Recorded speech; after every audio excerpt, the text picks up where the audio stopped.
Cornelius Gordy and the Mountain Goats reads the golden lettering on top of the back box. Get the game on, Fingerboy. Those flippers are ready. Above the painting of a mustached man climbing a hill, a column reads, inspired by the legend of Cornelius Gordy, taken on the world's tallest peak.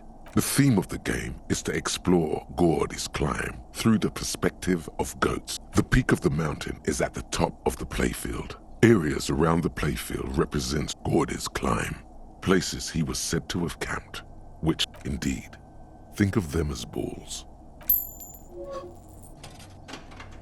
It takes a while to get into a rhythm, but pretty soon you're able to keep 3 goat-faced balls in play with relative ease.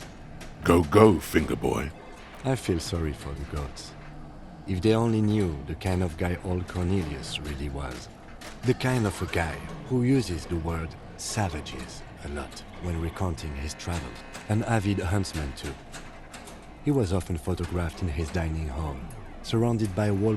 He also hit his wife and kids. Other people's kids. But you seem to be having fun.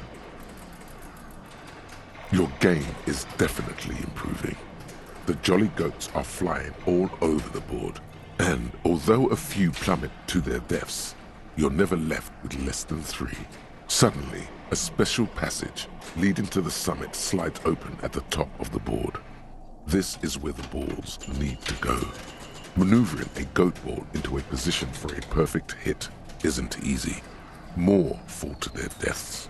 But finally, the opportunity presents itself. One of them gets through.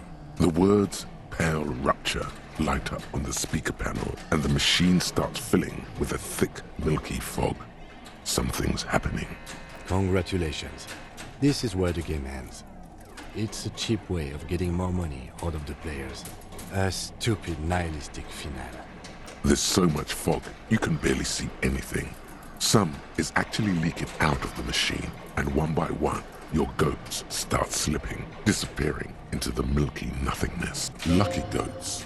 The fog looks soft and inviting. This can be navigated.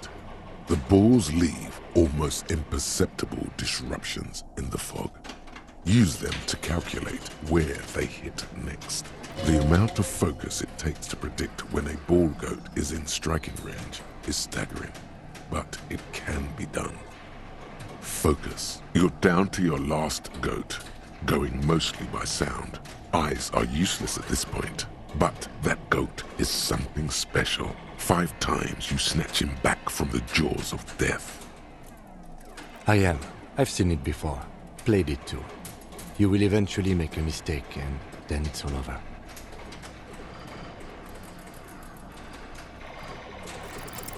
How, if you can't even see? The last goat plummets into the fog with almost suicidal glee.